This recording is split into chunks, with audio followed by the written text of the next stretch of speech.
And we're back with another Lean Into Artcast show where a couple of visual storytellers get together, take a walk around a dangerous topic, look at it from every conceivable angle.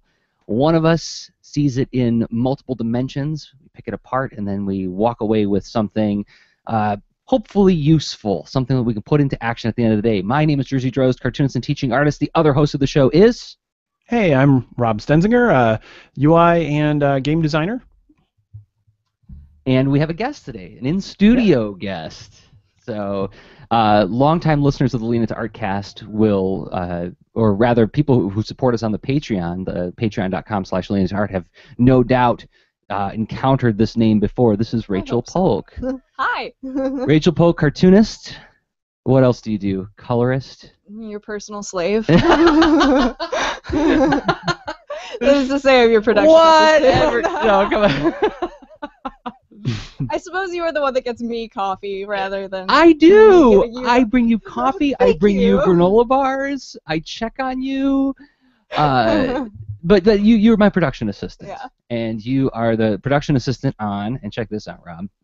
So happy. The Warren... Physical reality. That's awesome. It's Yep. The Warren Commission report.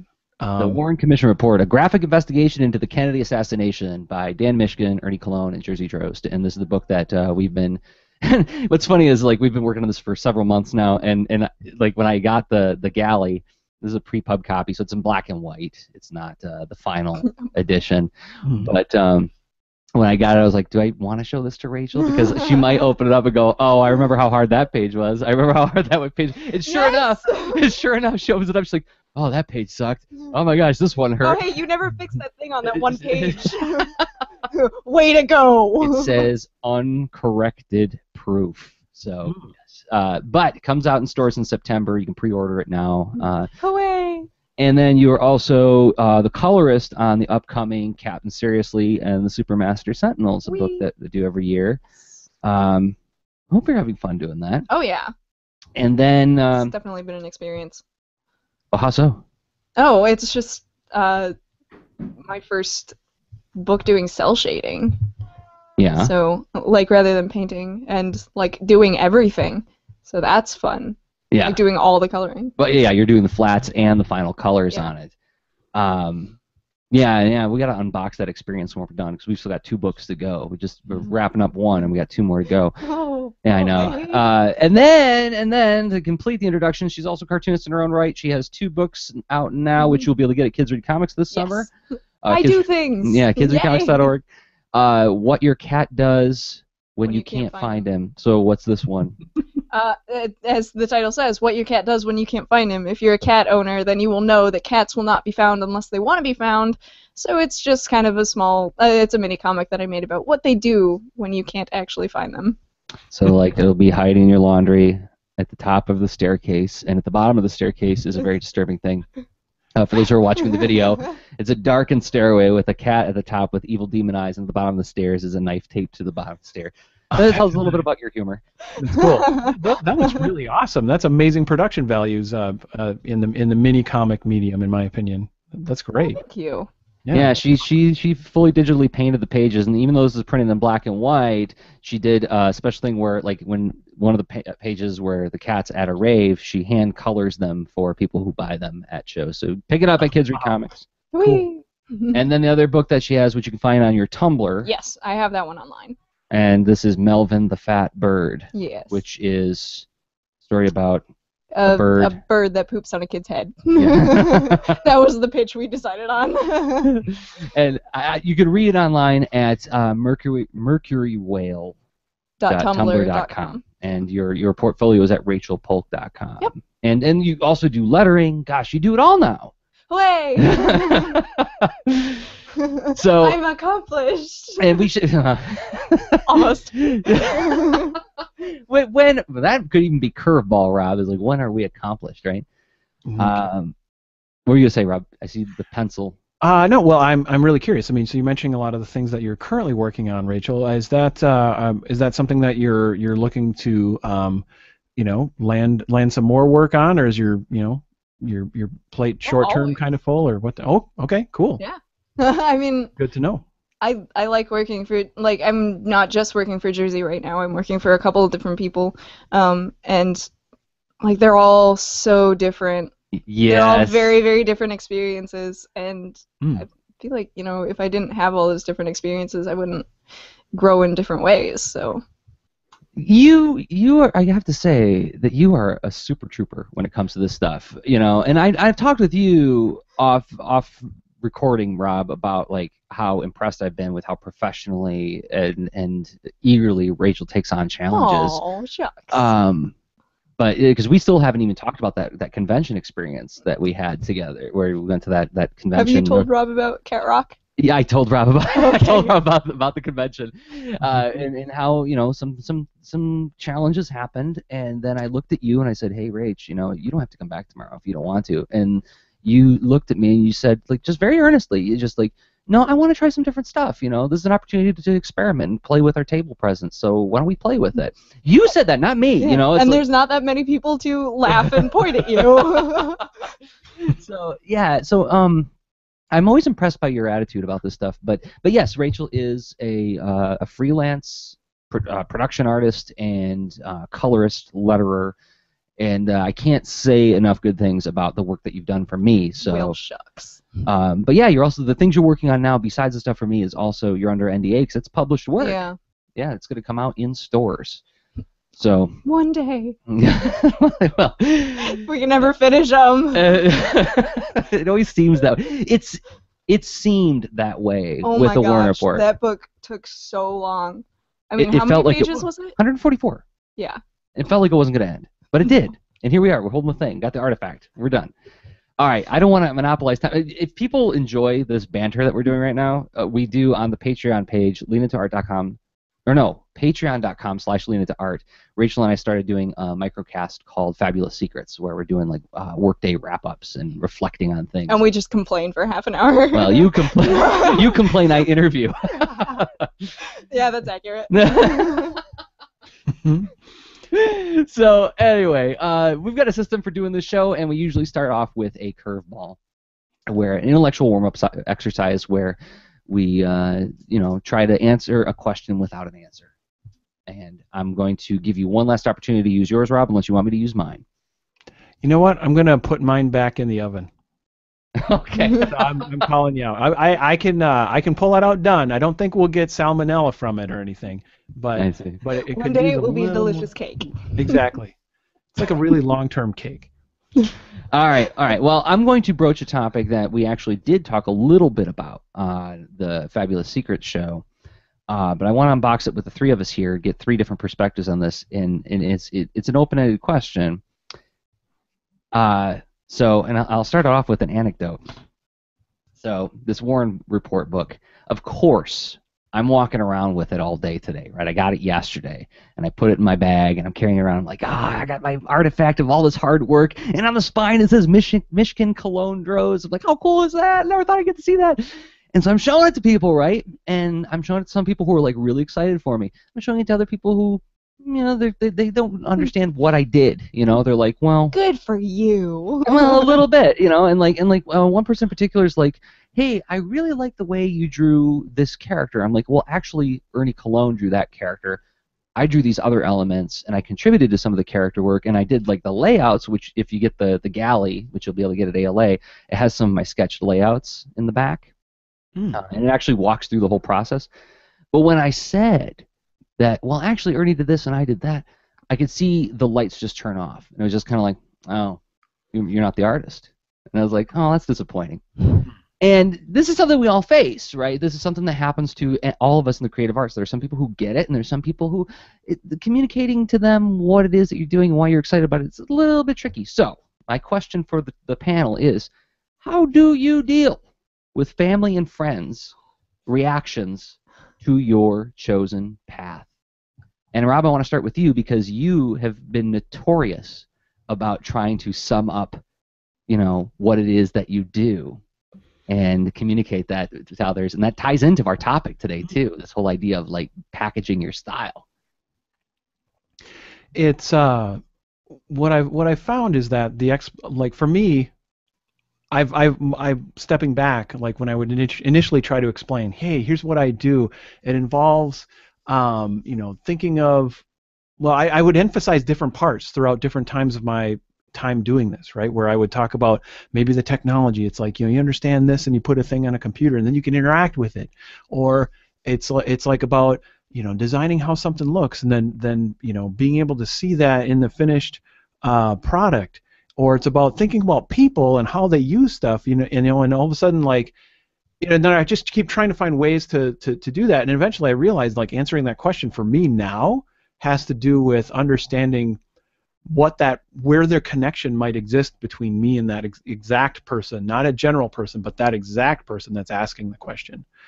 Where I think, well, I might have to ask a question before I answer it, like, well, hey, so, do you have you ever used a mobile application?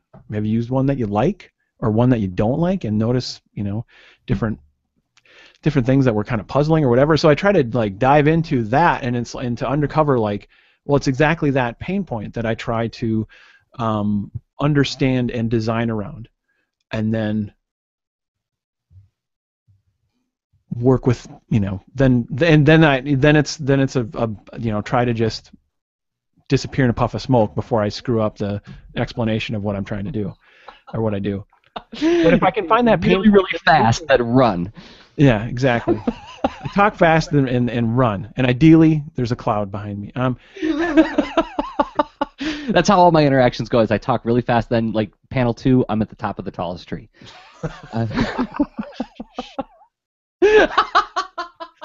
The tree starts making noise, and you're like, quiet. All right. It's an illusion. No. So I didn't hear anything in there. I was waiting for this, Rob. I was waiting for, some people are just dumb, and they just don't get it. They don't get it, and they never will. So write them off, scrape them off. Right? There's those who make and those who don't make, and never the two shall coexist. I think that's a natural reaction too, and so I find myself around fellow people who make things, and they just get frustrated, and they kind of are like, I'm just tired of trying to explain it. I don't care. They'll never get it or whatever, right? And I don't know. I still feel that frustration, but I know, like, maybe they won't get it the same way I do, but I bet they get it in some way. They have some explanation for this when they see something, as far as, like, like if someone likes a poster, or they like a book, they pick up one book instead of a different book, or there's some point where they're making a choice based on the type of things that I partake in creating, and that choice is somehow, if I can nail it, which I don't always do, that's the bridge into somehow conveying that. Yeah. Yeah. What about you, Rach? How have you been dealing with this so far? Oh, that's an adventure on its own. Well, yeah. Let's get the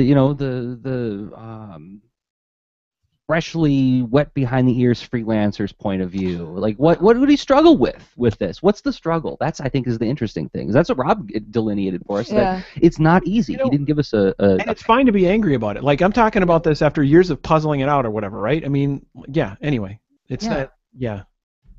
Shouldn't have started with me. What? No. I want this contrast. Like, what are you struggling with right now when it's like you're like, hey, what do you do for a living? Are you working at Starbucks, or are you working at the Goodwill or something? Ooh. She used to work there. That's why she made that face. So Nothing against Goodwill. You're all beautiful people. Anyway, so you have a Goodwill. So what's the hard part about explaining this to people? Because even people your age don't necessarily always understand. Oh no. I mean, I mostly run into people who just think, oh, you're just a big child. I mean, you're not going to college? Yeah. What do you mean you're not in debt?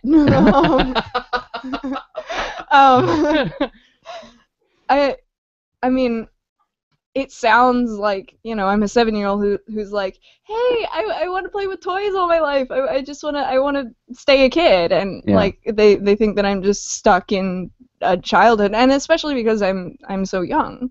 I think it's kind of like they expect me to grow up in some sense and get an adult job, which, 9 to 5, everybody hates, apparently. Because apparently if you have a real job, then you hate it. And Is that the vibe that you get from the people who say that? Yeah. I mean, it's like, you work sucks, you go home, and then you go to bed, and then do it again.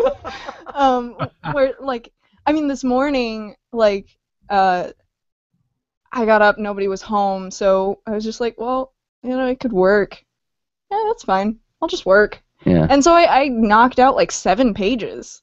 Nice. Yeah, of lettering. I'm just out of boredom. Yeah, that's the other thing that I find so, like, I'm so comforted by your, like, in terms of your future. And, like, when I talk to your parents, I'm like, she's gonna be fine. Because, like, Rachel will, like, text me at like 2 o'clock in the morning and say, like, oh, I just flatted like 5 more pages, I was bored. Like, you do that when you're bored? Well, it's like you're gonna do great, because most, like, or not most, a lot of creative types find getting behind the desk to be the hardest part. Yeah. Just sitting down and making the time to do it is so difficult. But if you're just doing it when you just, it's like, well, what else am I gonna do? Yeah, but like, people seem to just think that that's plain weird. So like even my family, like, they're super, they think it's awesome. And like, my older sister, she's in school right now, and she isn't entirely sure what she wants to do with her life. And I'm just sitting here, and I'm like, I make comics. Yeah. It's fun, and like, that's what I want to do with my life. And then they're like, but aren't you supposed to have this enormous journey of figuring yourself out? And well, but that itself is a journey in figuring yourself out, right? Like, it's like when you say I'm embarking on this path, right? There's like so much transformation that happens there just in picking one thing, right, Rob? Well, yeah, I mean, at the same, just like I mean, you go from your role with you're growing up, going through high school and whatnot, and then as you transition into exploring for how are you going to engage in trade, a lot of people will go through. I mean, everyone's going through a lot of change during that time, and it's a really hard time overall because of that adjustment from. Like, there's a lot of I forget what the name of the lecture is, but there's actually a Joseph Campbell lecture on this. So that actually is a nice characterization of life stages. Oh, yeah. Is it the one where he ties it in with like the cycles of the moon? Could be. But what's funny is, like, I listen to it on my iPod when I'm mixing all my music, so it goes in between. It'll be like Battlecross, Joseph Campbell, and then who knows, Iron Maiden, right? I mean, so it's just this weird intermix of, like, he gives interludes between metal songs on my iPhone. So I don't know what chapter. I think I know the one you're talking about, and I can find it and link to it in the show notes. Cool. So he's and it's not like, okay, all the stages are all the same for everyone, right? But like, there's these general forces that tend to act on people, right? Where you're making that transition. So there's a lot of commonality. A lot of people are making sort of, like, figuring themselves out socially, and what do they want to do, and they're going through all that change as far as establishing whatever their life is independent of their parents eventually, right? It's a long transition for and it's all different for everyone, but like, a lot of times that gets conflated with certain other common experiences, right? So a lot of people will go to college or whatever, and so a lot of people associate this change in life equals the college experience, or this change in life equals joining the whatever, like a volunteer group and touring the world, or you know what I mean? Like, that's but it's different for everyone. So yeah, anyway, like, yeah, putting your nose to the grindstone and cranking out a lot of work via comics is just another way to get through that experience. And can I take our bias out and put it on our sleeves real quick, Rob? Oh yeah. Did you finish college? No, yeah, I did not go to college. You did not go to college. I am quote unquote self-taught, whatever, which I don't believe in that either, because you're surrounded by people, you're connecting with people, you're helping people out and learning from them, as whether they're your clients or they're your coworkers or what have you. So it's not like a solo thing, the whole self-taught what have you. But right, it's not in a vacuum. Yeah, it's not in a vacuum. Anyway, yeah, well, and so right. I'm not, so I don't, that is totally, everyone's mileage may vary, right? But it's just one of the things that I notice when everyone's relating stories regarding that time of their life. I'm like, sure, I went through a lot of that stuff too. I didn't also go to college. But who knows? I'm not dead yet. Maybe I still will. I don't know. Because it seems like, honestly, like some of those degrees, are fascinating. I'm like, oh, that'd be awesome. Like psychology or a little, and even some of the liberal arts path. Just sounds awesome. Seems it would be fun, right? Yeah, it'd be fun to go into a structured environment, to be around people who are struggling with the same thing that you're struggling with, right? That's why we go to things like Mini Comics Day. That's why we do 24-hour Comics Day, right? I mean, that's like an essential and really cool thing to undergo, providing that you're doing it because you want to, right? Yeah. So we're seeing it as a necessary part of the path that you want to take. I don't know if that's where you were going with that though, too. I know we got to wrap up the curveball, but it was sort of a we're looking at. What's funny is where we ended up landing. We don't even need to circle back. Curveball is an exercise, but fair enough. Yeah, no, I'm happy with where that went. Okay. I'm very happy with that word. And also to finish up the bias thing, I did not finish college. I took 2 years of college, and then I started getting work in comics and said, college, smallage. I can come back later if I need to, or want to. Right, that's way more important. So, with that, I thank you both for warming up with me, and so now it's time to kick on the afterburners.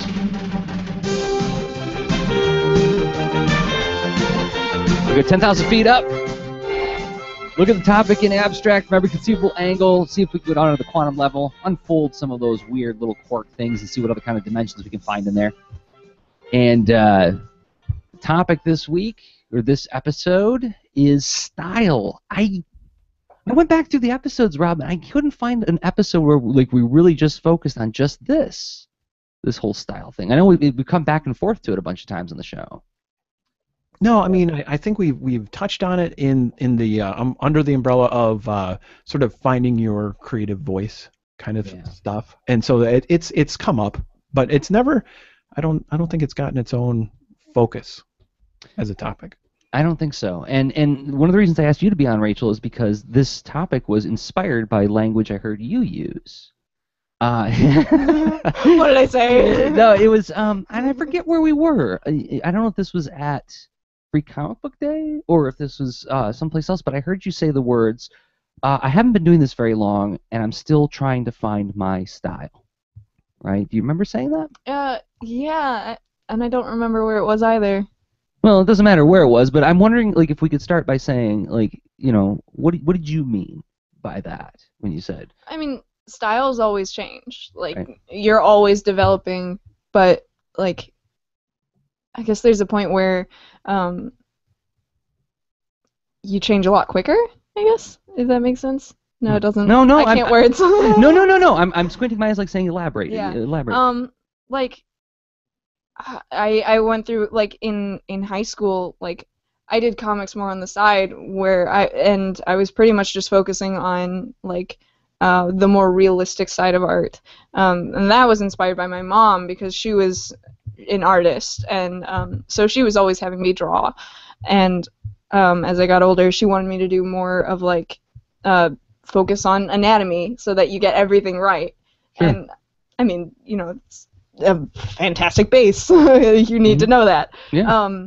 But I had all that realism, and then on the side I had these comic books, which were kind of just like doodles and cartoons. And I guess just as I dive more into comics, I realized that my style doesn't stay the same, and I can't. If you were to ask me what my style is in a paragraph, I wouldn't be able to tell you. I can write you a book, but I can't give you a paragraph. Right. Just because it's always different. I like a lot of different stuff, so I don't know, style is so weird. Well, and that is what raises the question for me. Is why is this? I think what you're talking about is something that's important to a lot of artists. I would say, Rob, would you back me up on this? That most artists are very concerned about this at some point or another. I think, yeah, artists in even different mediums, like especially what visual arts and music, and it's just like that thing that is quintessentially you, and and I think it's maybe it's related to the desire for pure originality and strong brand or whatever it is, or to just because we see some other examples and we're like, oh my gosh, that really resonates with me so much. What's my thing that resonates so much? Right. Yeah. But yeah, I mean, Gripped by something. Yeah. exactly. I think everyone's been or has hunted for what is that thing? Right. What's that special something that that particular artist has, and how can I have something like that? Yeah, and exactly. and you highlighted in there. I think I heard some language in there, Rob, where you were saying like it can be both an ego thing, right? I want to be purely original. I want to be the shining star that the world has never seen. But also, it can have a practical element too, where like when you were saying, Rachel, it's like ask me what my style is, and in a paragraph, and I can't do it. I can write you a book. Well, that makes it kind of a hard sell, right? Like when somebody comes to you and like, well, why should I have you color my comic? And you're like, well, because my style is, oh, wait, you got an hour? You know? But being able to succinctly package yourself, too, is a good sales tool to market yourself, right? So there's two layers to this thing that I think is really important. And it's why once I thought about the topic a little bit after I heard you say it, I was like, you know what? That is an important idea. And it isn't something that it's just like a trivial, ego insecurity thing that artists go through. This is something that's like really crucial to the whole experience of being a visual storyteller, regardless of your medium, right? How does that resonate with you, Rachel? I mean, is that so? Do you want to be able to describe your own style? Like, oh yeah. If you okay. I mean,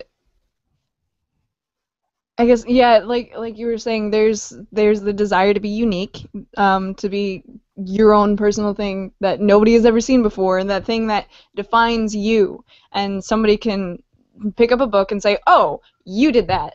I recognize that because this and this and this."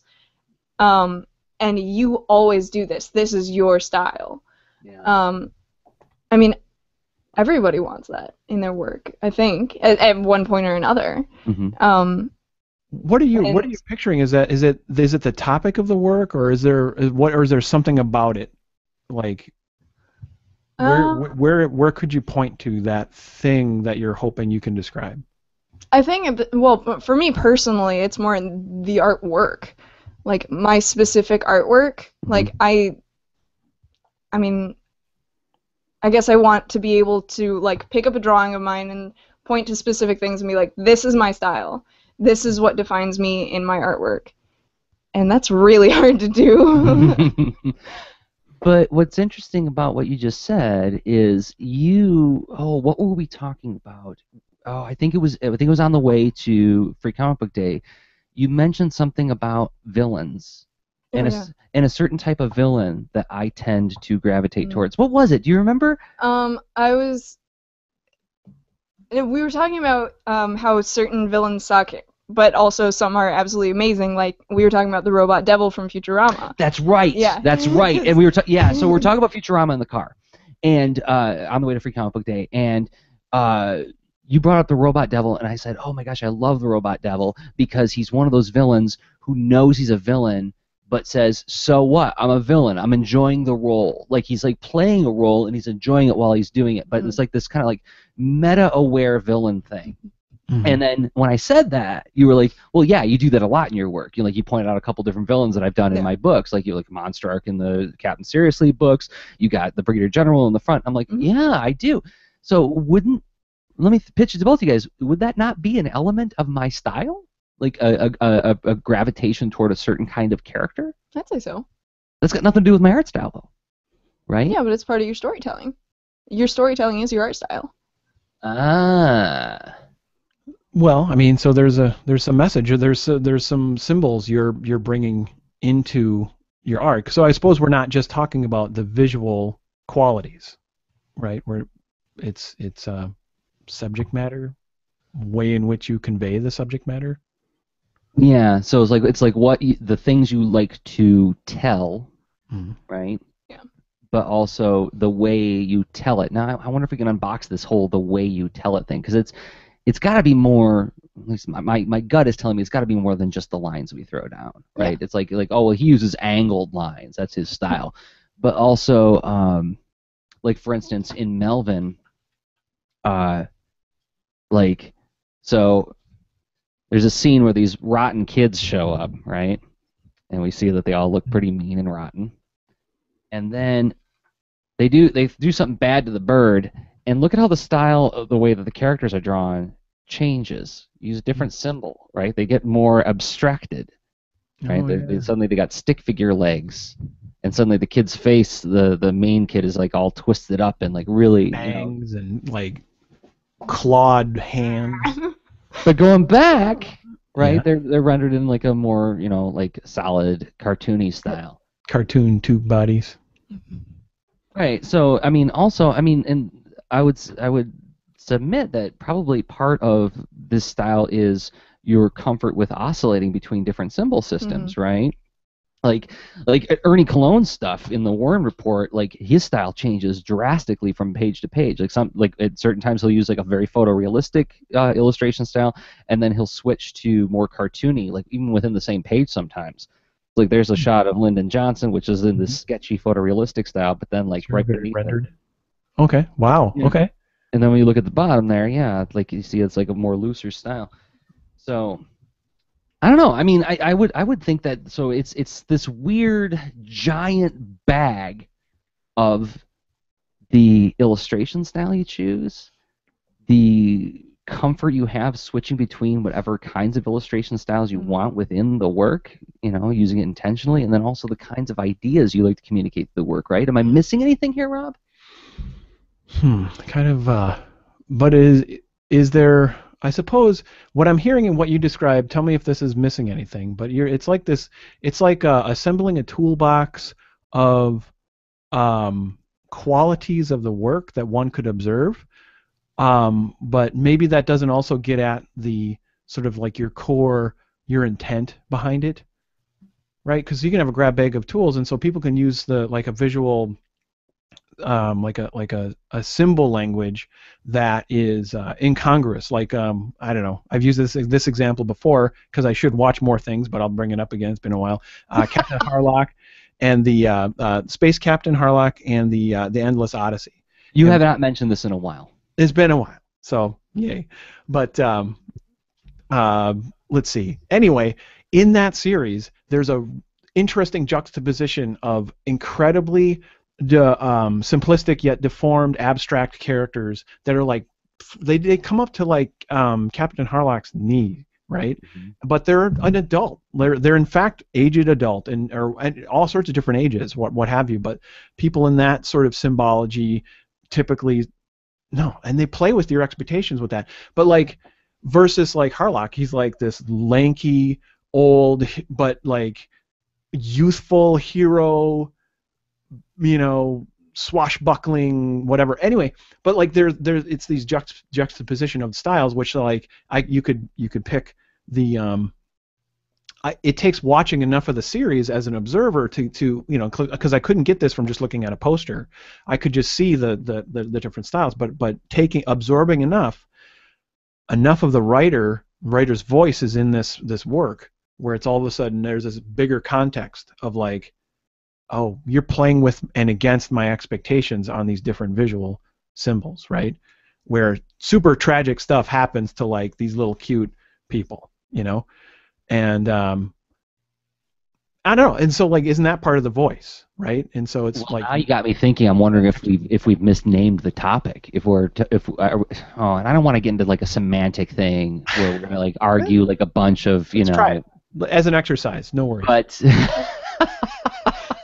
I love your attitude. But like, are we talking about voice instead of style now? Like, what's the difference between voice and style, or does voice contribute to style?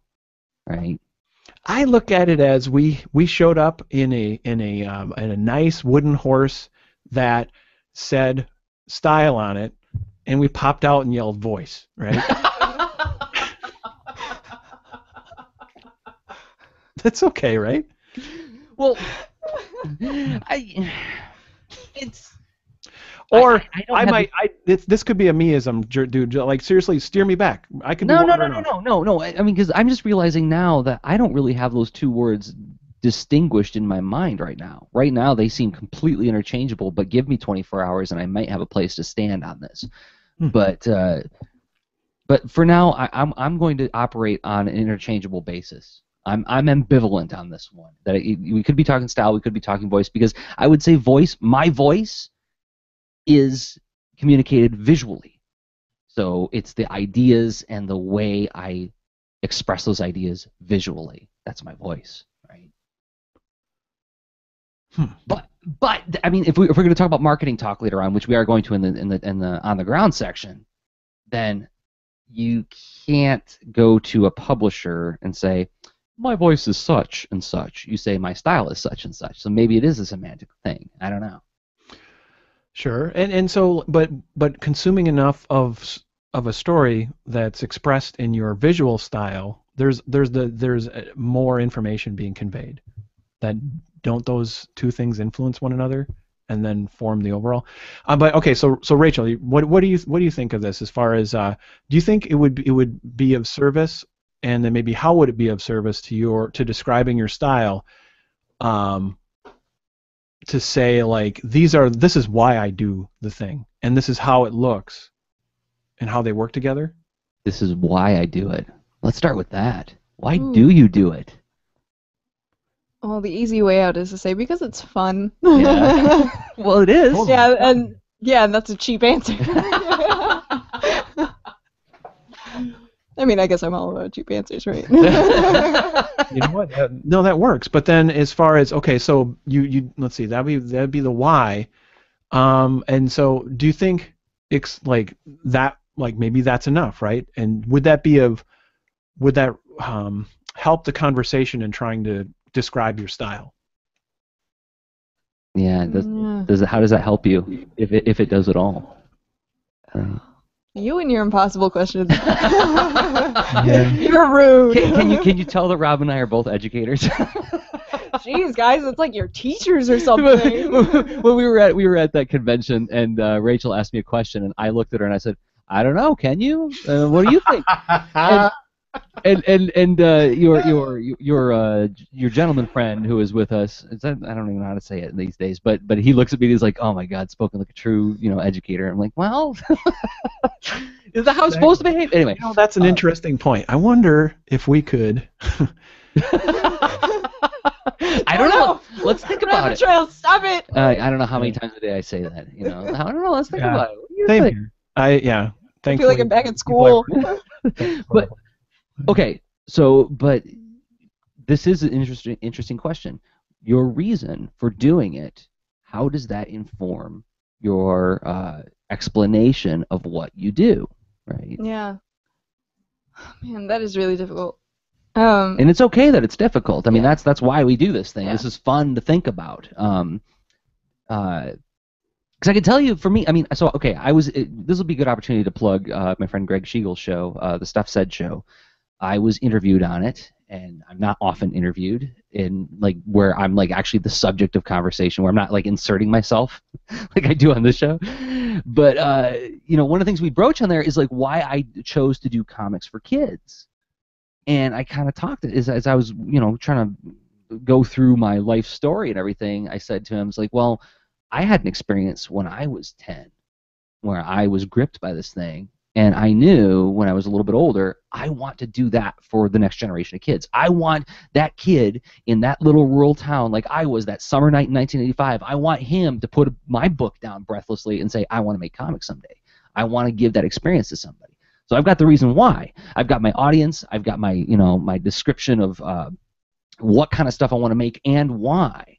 Right? Now that didn't get me any closer to packaging my style and say my style is such and such, but at least gave me a talking point in the beginning of a conversation with potential clients and with people that I met. So I don't know. I mean, this is something that maybe is good food for thought in chewing on it. Rob, why do you do it? Why do you do the stuff that you do? Let's turn it around on the educator. Let's see. I like to either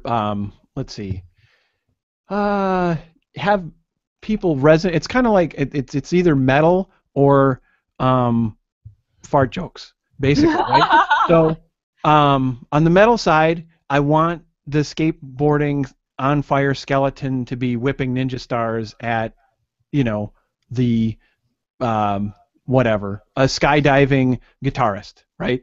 Right. There you go. There's that aspect of me where I need to express that in some kind of, I want to just barf intensity at the world.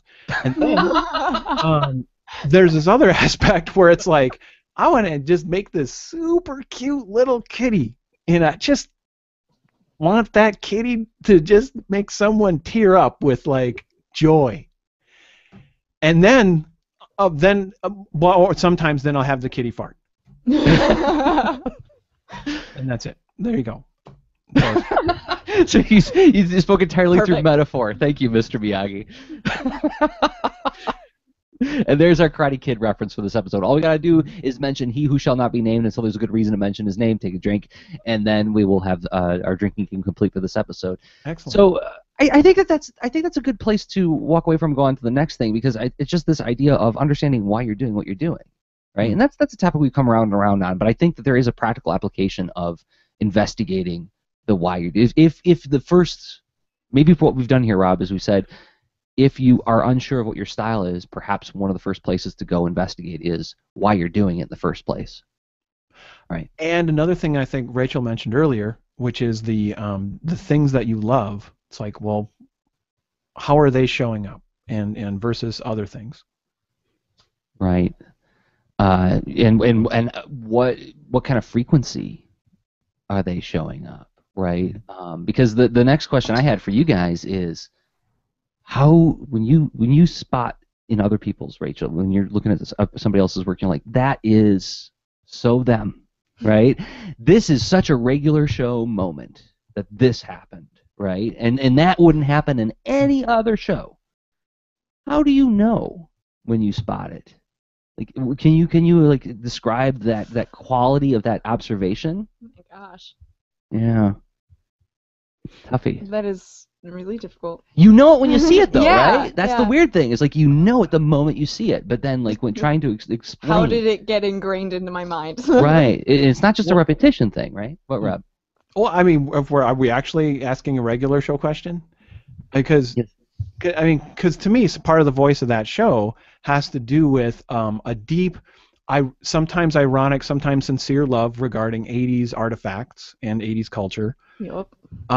Mixed with roughly that time in life when you're transitioning into independence, and all the quirky people and such that you run into, and then you sometimes are hyper effective and super responsible, and other times you're completely irresponsible. And the regular show is about transitioning from the irresponsibility to the hyper capability and responsibility when the need is recognized.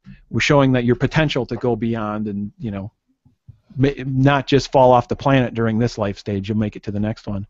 And then that's when the baby ducks form the Voltron, and they merge with the Power Gloves and all that stuff. Was that in an episode? Yeah. Yes. I haven't watched much of it yet, but Rachel's been trying to sell me on it. It's so good. Well, as I was explaining to Rachel, it's like I put it on one day. It was like, well, what's this all about? And I'm like, this is like a sitcom. Like, I don't like, I can watch The Simpsons, but it's Cartoon Birds. I want to see Cartoon Birds do like really ridiculous things, not just stand around and be like, how are we going to pay the rent this month? But you explained it does. Did you ever have a lazy coworker? Were you ever a lazy coworker? Yes. If you answered yes to either or both of these questions, Then this is the show for you. also 80. Boom. Okay, but I'm going to rewind a little bit, and I'm going to say, Rob, that was a very, I don't know if that was rehearsed, but that seemed like a very carefully thought out analysis of regular show. And the whole time you were talking, Rachel was like nodding emphatically. Now, when you first turned that show on, you watched 1-2 episodes, did you say, I know why I like this show? It's because it's about transitioning from youth into adulthood. It's about the crazy characters that you meet in that world. And it has this semi-ironic and sometimes sincere love of 80s stuff. Were you saying that in your head as you were watching it? My God, no. I wasn't saying that in my head until it came out of my mouth. No.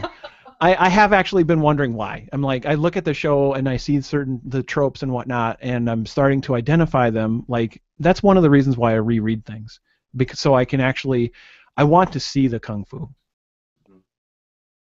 And then I'm like, oh, okay, wow, that's amazing. And I think once I understand it to that level, then I have a chance of exploring that in my own voice. So unboxing the other person's kung fu. Mm-hmm. Do you get an opportunity to talk like that about regular show very often in your life, Rob? Nope. And part of it was I was pent up, and that's why it came out. Well, no, I mean, this is another thing is that I think about is like, you know, I've got a couple close friends in my life who are like, they've remained in my life because they are, not only because of this, because I love them, and that's the main reason, right? But like another big reason that avenue of communication is constantly open is they're my venting pool for this stuff, right? When I watch 7 episodes of Bionic 6 in a row, and I'm like, I've got an observation on this, and the world needs to know, right? And then I go to Twitter, I'm like, and my wife doesn't want to hear it right now. Made me cry yesterday. Maybe. Oh yeah, you saw that. Yeah, I was posting on Instagram because I just posted. Yeah, it's like I was watching Dark Awakening, and that scene where Optimus takes the Matrix out of his chest and hands it to Rodimus Prime, and says, "Monsters, they made me a weapon to destroy the very ones I loved in life." Oh my God, I fall apart. Yeah, I did actually express that on Instagram, but like those kind of things happen, and I'll go to the internet and I'll be like, maybe they don't really care that much. Maybe I don't need to here's my 400-word essay on this thing.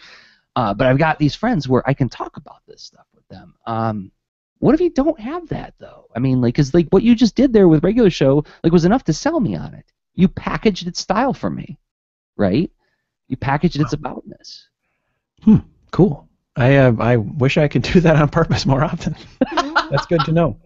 Good job. but I mean, like, so what do you do when you don't have that avenue to express that, like to revisit these things and unbox it for yourself with somebody else? Because like having somebody to spit it at to get the feedback kind of helps, right? Yeah. Otherwise, you don't know if you're on anything there. I didn't really have that until you started introducing me to more like people in the comic world. Yeah. Because I was like, I had my group of friends, and I'd be like, "This is so cool! Look at this thing! Yeah. Like, look at this wonderful comic that I'm thoroughly enjoying right now." And they're like, Yeah. Okay, Yeah. good for you." Yeah. I'm sad now. I feel unhappy. No, but you introduced me to people that share the same passion for it, Yeah. and like when one thing leads to another, and it just turns into 3 hours of just talking about like a comic or a show or something. Yeah, because you need that evidence of the analytic eye stuff that you've been doing, right? Like some kind of feedback loop in there so that you know that you're actually getting somewhere with it. Exactly. Yeah, because analytic eye only internally expressed or expressed to yourself. I don't know if it's as honed as it could be, because you're going to get some kind of recognition at the very least, where maybe your pals aren't critiquing you on on your dissertation on the regular show or Transformers or what have you, but like they are possibly connecting with that explanation or losing kind of losing you or whatever, and you can kind of gain more gain more clarity in your vocabulary and how you describe it and whatnot. And one of the reasons I do that is honestly, I hope to have greater insights on describing my own work as well. Well, yeah, I for me personally, I can report that doing that kind of analysis does actually help me unbox my own stuff. Although I'm not going to say that I have a doctorate in the voice of Jersey, because like when Rachel made that observation about the robot devil, I was like, yeah, that's kind of right. I kind of do that a lot. I didn't even realize I did it a lot until I got that feedback from the outside, right? So, okay. I got this question in the notes, but we're actually landing on this point. So is the search for style a kind of a search for who we are? You kind of used some language to that effect, right? Yeah. So with that, I want to transition over to the recognition aspect that you put in the notes, Rob, because I think this is another fascinating angle on this thing before we get to on the ground stuff. Okay, so part of the what I was thinking when I with this recognition aspect of it, because I think sometimes we describe style and it's just like, oh wow, I really have a way of putting the right outfits together, and my friends are like, oh, that I really would like to dress like that or whatever. I'm not me, but like just hypothetically, and you have a put together thing, but like, is that thing really put together and what you think it is if it's not being observed as that by someone that you're either like, oh yeah, I'm part of a tribe of people who we draw the farting kitties all day, and like, so we recognize your skill in the farting kitties. Welcome to the farting kitty tribe. Farting kitty. I don't want to know what the initiation for that tribe is. Well, where's Maggie? Where's my cat Maggie? Well, right. That's the real one. See, exactly. Science. Yeah, that's the whole. That's when you're up too close to the person who fell down the manhole. Anyway, I'm just the Alfred Hitchcock story. Anyway, I'm just capturing this for another T-shirt idea. Oh, gotcha. Sorry. So. Skydiving guitarist. Yeah, well, I mean, or that group, right? I mean, both groups could they possibly be one group or whatever? Maybe there is a group of other like-minded people who have that kind of split interest or whatever. So part of it's being recognized by maybe that's the practitioner angle, and then what about your customers? Maybe the practitioners, you're not as connected with that tribe, but then there's the customers. Like, well, you know what? I'm selling a lot of T-shirts, so it's okay if we're not all, at the monthly farting kitty meeting or whatever. I'm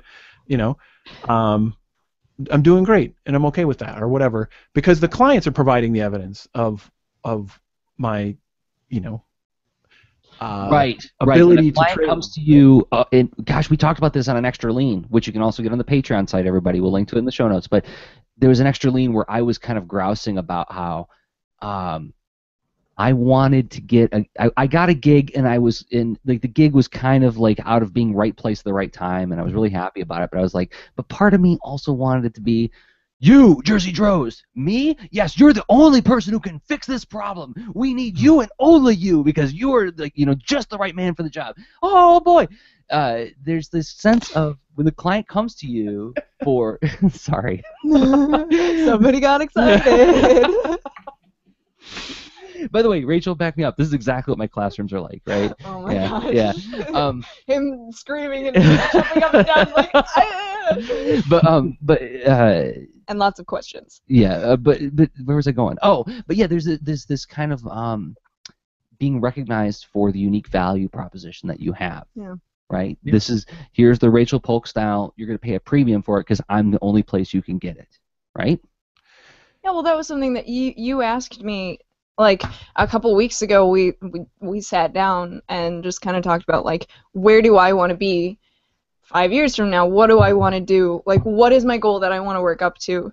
And I said to you, like, I want to work for companies that come to me and say, we like what you do, and we want you to do this, instead of me going to them and being like, here's my things, like me, take my work, and give me money. You don't want to do the American Idol auditions. Yeah, no. Yeah. I want somebody to like which goes back to my style. I want somebody to like my style and like what I do and come to me for it, rather than me broadcasting it to you and saying, hey, this is my thing, and I hope you like it, and I hope you want me to do it for you. Mm-hmm. So. Yeah. I think it's really. I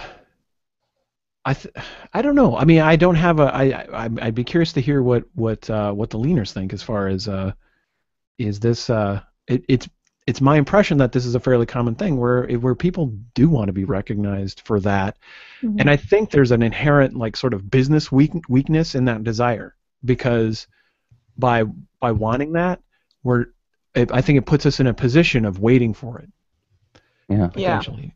And that's not really a strong marketing plan as far as generating that awareness by waiting for that awareness or whatever. I mean, I'm oversimplifying, but like, I think it's inherently a really that difficulty where some of the, you know what? So okay, what if Rachel, you're in a you're pitching your style and you're narrowed down set of our, where this is a scenario question.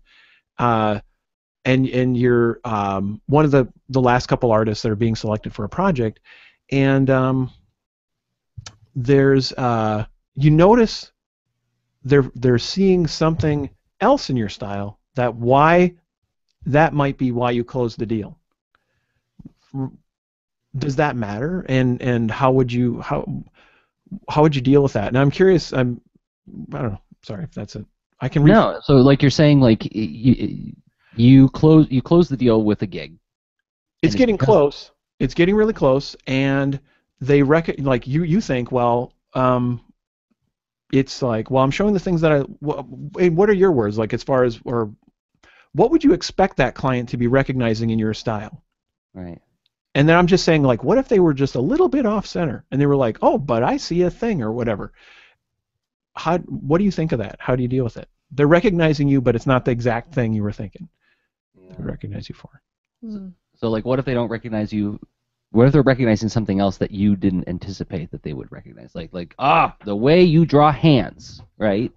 And That'd be the day. Or like something that you didn't necessarily think was like a hallmark of your work. Yeah. Like what's your reaction? What's the thinking that you do next? Well, I'm glad you like it. I mean, man, that is hard.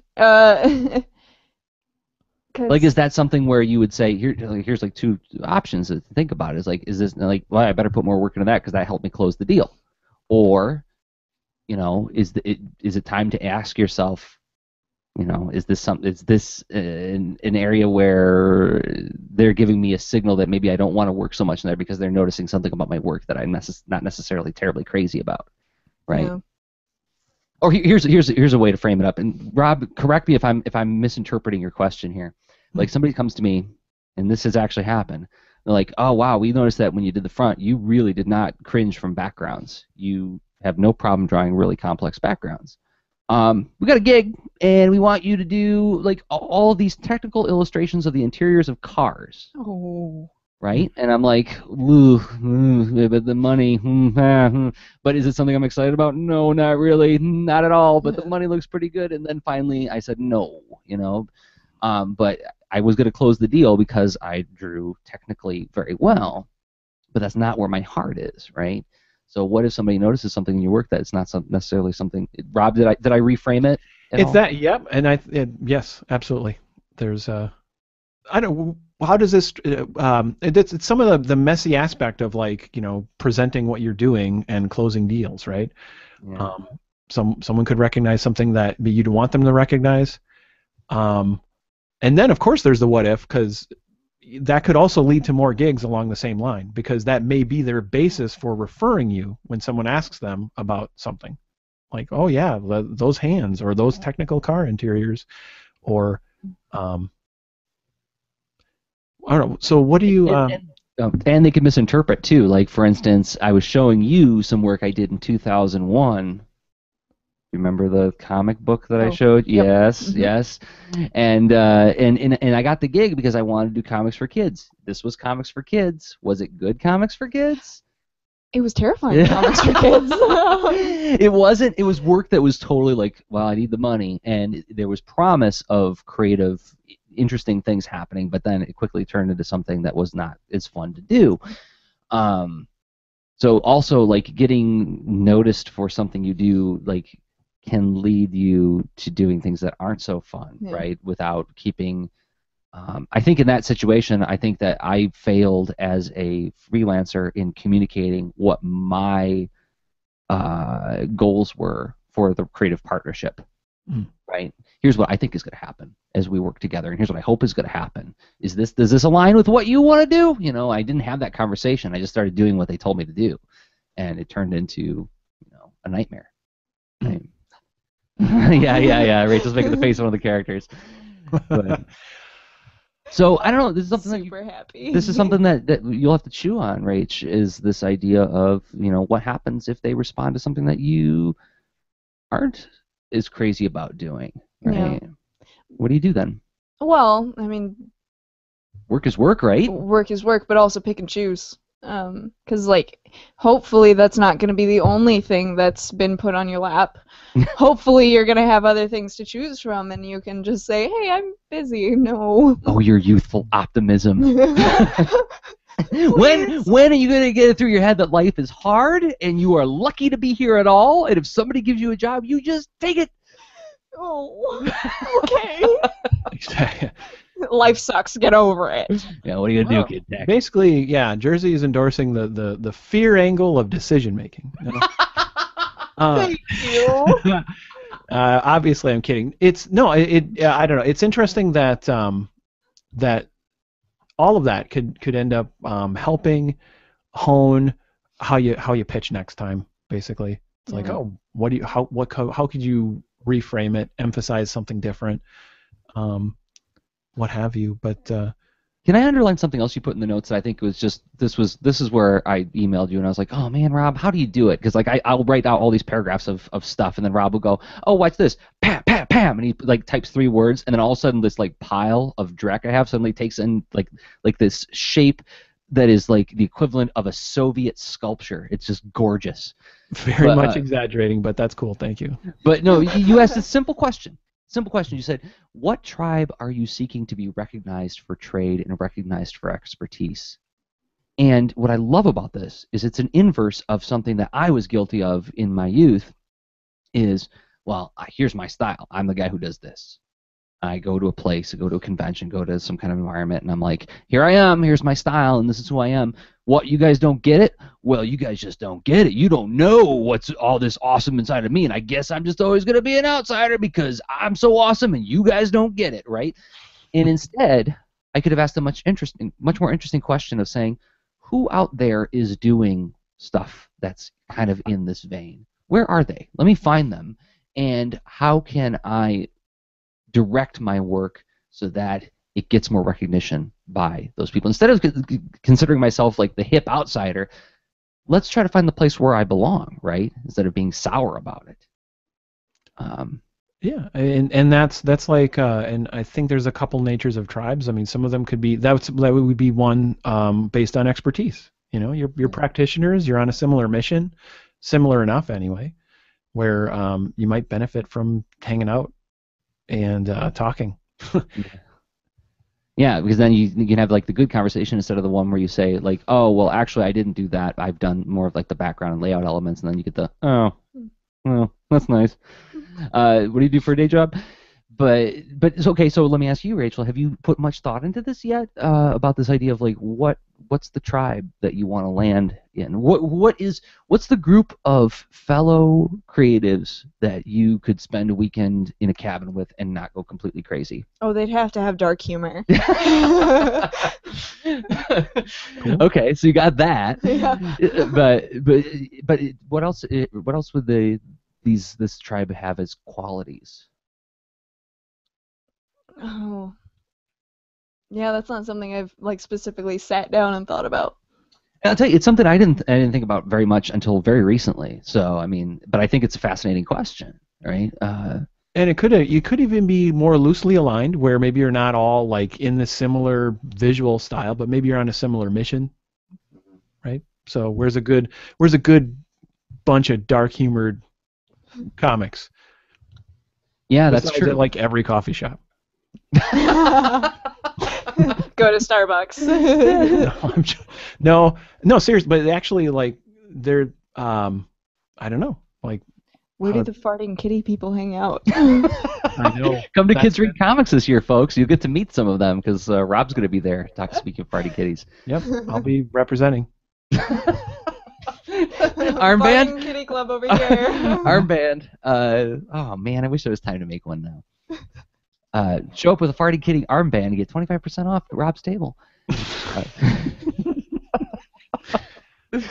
We have Never too those late. because I want one now. Yeah, it's never too late. Actually, this might be. We'll see what happens. We'll see what happens. but yeah, I think that's an interesting distinction that you make there too. Is that it's not just who draws like me, who has a voice like me, but who has similar missions to what I want to do. And then, yeah, and do you have to be like a card-carrying member? No, right? You can float because like it's like high school cliques too in a way. Because like when I was in high school, I was friends with the band kids, and I was friends with some of the what are those?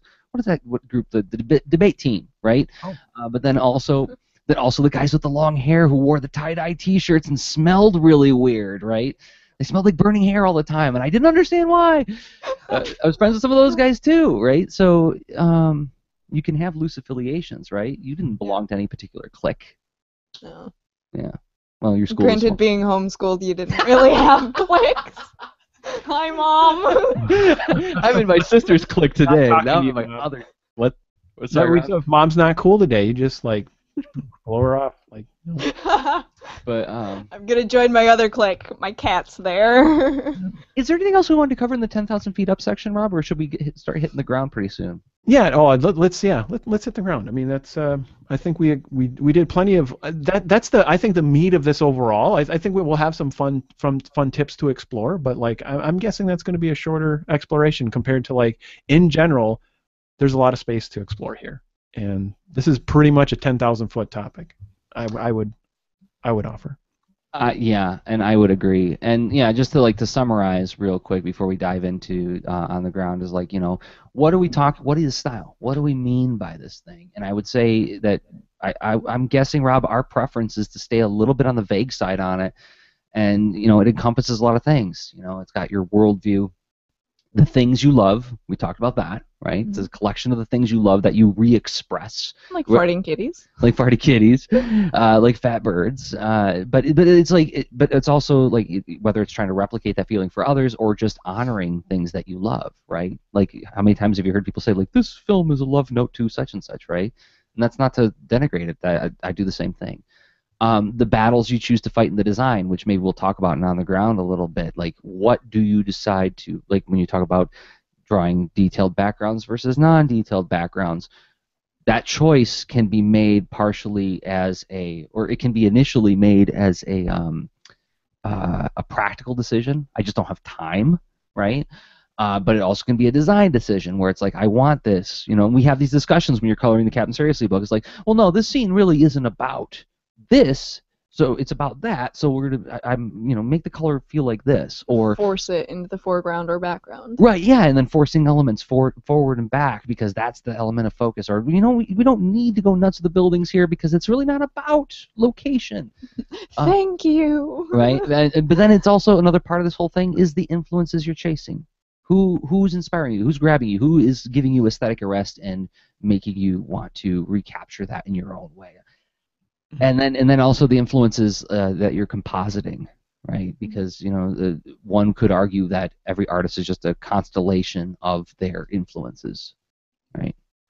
I would offer one more thing: is as you're describing that these general concerns regarding and specific concerns regarding figuring out the overall style, there's also how are you packaging it up and what is surviving as you convey it to others. Like sometimes. That when that hits the audience, they're going to be like, oh, well, yeah, that's absolutely, absurdist humor that I don't know involves realistically rendered steampunk, top hat people. I don't know, made it up. Yeah. But like I don't think that's a genre. But if you never know. but maybe. But the idea is like when you do describe it, what's surviving, and then that is probably going to serve you as like a way to describe your style. And I think I just stepped on a tip. So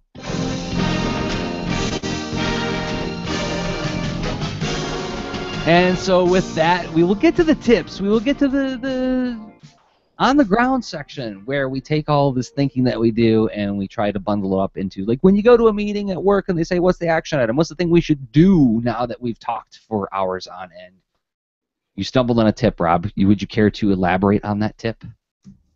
Well, I realized that being able to describe your style, that I honestly that's a milestone. So having a description, awesome, and then in a way that is serving as like a testable thing that you can see how it floats when you market yourself, and is it resonating as like those who are seeking your style are also seeking it in the way that you're describing your style. And I think a lot of webcomic artists who are experiment with ad campaigns and banners, I think are doing those kinds of experiments to get to the aboutness of the thing. It's just that in that case it's about a particular work, whereas this is more your general style. But the same principle applies. Is the description really connecting with the audience? You have firsthand experience with this, Rachel. When we were talking about Melvin the Fat Bird at that comic convention, and the first couple times you talked about it, like, well, it's a bird in a tree, these kids come up, give it a hard time, and some bad stuff happens. People are like, oh, good for you, and they walk away. And then what happened? Somebody came up and they said, what's this about? And you changed the story. Yeah, it turned into a fat bird pooping on a kid's head. And, which is part of the story. It's really appealing to 7-year-olds. and 40-year-olds. I mean, one guy was like, "I'm buying this for my son." And I'm like, "Oh yeah." And I'm like, "How old's your son?" He's like, 30. Like, okay. If he enjoys it, then go ahead. So, yeah, you found the aboutness of that book, Yeah. or the sellable aboutness, right? Because that's only part of it. Yeah. Because you didn't say in that description, you don't cover whether or not the kid deserves it. Right? You didn't say it's a kid with leukemia who's being wheeled into a hospital, or like on a gurney, and then a bird poops on his head, right? Right. That's dark, right? That is dark. Free material. Rachel This is why we're friends. No, but Rachel's shaking her head emphatically. No, that's not what it's about. That's not what happens. I promise. I'm not an entirely horrible person. Just, really horrible. Yeah, so you have firsthand experience with this idea of playing with the story you tell others about the work to land on what's sellable about it, right? And everybody receives it differently. I mean, the audience is a hard group to please. Yeah. Especially at that convention, because there was such a varying group. I mean, like you had the people who were all about karate. They were there for the karate, and they were there for the MMA. And then you had the people who actually came because they liked comic books. Right. So catering to both those groups was really difficult. Gosh, that reminds me of stuff we talked about in Curveball, right? When we talked about, like, Rob, what you were saying, like, evaluating what the other person's worldview is when you're telling that story to them. Right? Where are they coming from? Which honestly, you're reminding me that tabling is a pretty great place to practice this. So, how did you start to, what was your process for iterating and refining your pitch, Rachel? I think it was as I got feedback from people. So it started out as kind of like you were saying before. It was kind of like it's about this fat bird who just has a hard time because he's a fat bird. And then, as a matter of fact, that might have been one of the exact descriptions I heard you give to somebody while we were at the show. Yeah. He has a hard time because he's a fat bird, which gives you nothing. I regret my decisions. And as people came and went, experimenting with the different, like, there's this obnoxious kid that we can all identify with. We all have one of these in our lives at some point or another who gives this fat bird a problem. Okay, that did a little bit better. And then it finally got to, there's this obnoxious kid who gives this bird a hard time, and then he gets pooped on.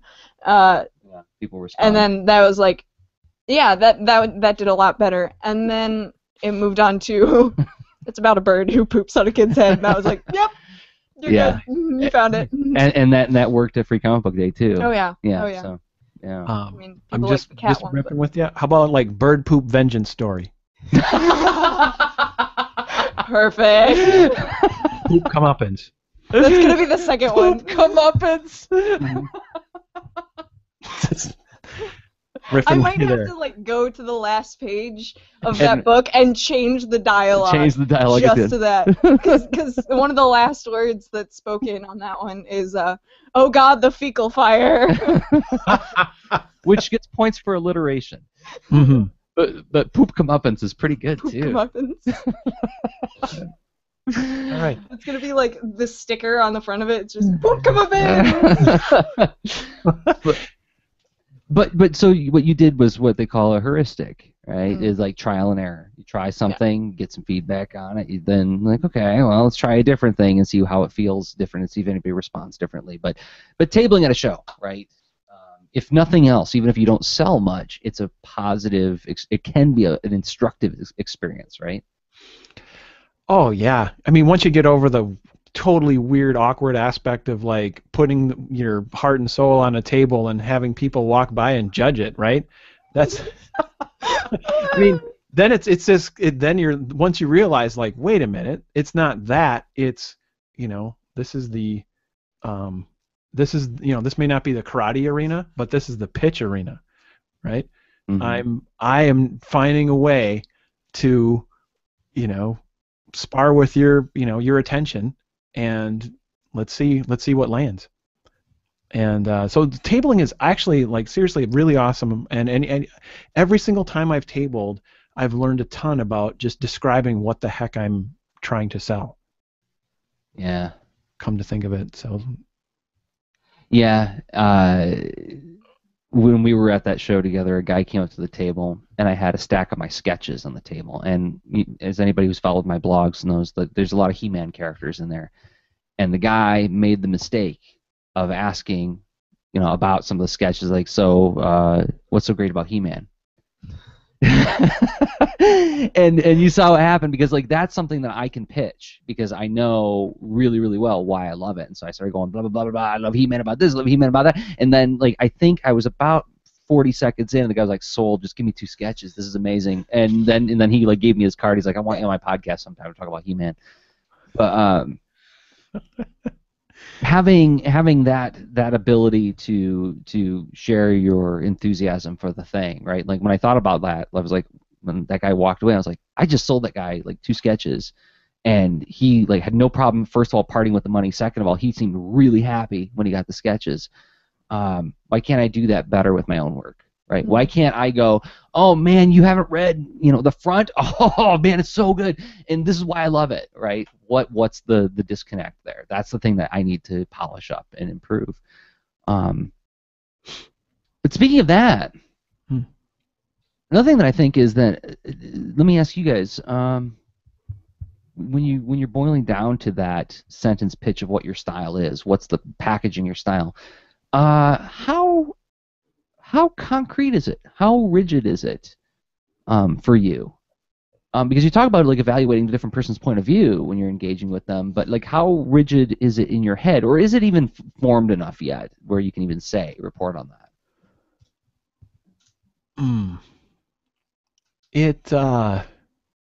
I think you mentioned heuristics. So I think coming up with rules of thumb. I've noticed that like some conventions, anyone with a Punisher shirt is probably buying my comic, right? Really? And that didn't last past like one convention, but it was like multiple people, Punisher shirt, buying it. It was like, oh my gosh, what's happening here? And like there was something about it. I'm like, I do not even see the connection whatsoever, right? So there's anyway, there's that where you might make sort of a temporary connection with a given audience, but so you're curious, like what about it helps like if you come up with the summary statement, yeah, does it become something that you break out the wood engraver and say, this is who I am, and hang it on the wall, and this is the thing that I'm going to live by? Or is it something more organic? Like, do you imagine it being something organic? What I'm curious about is where this ultimately drives is,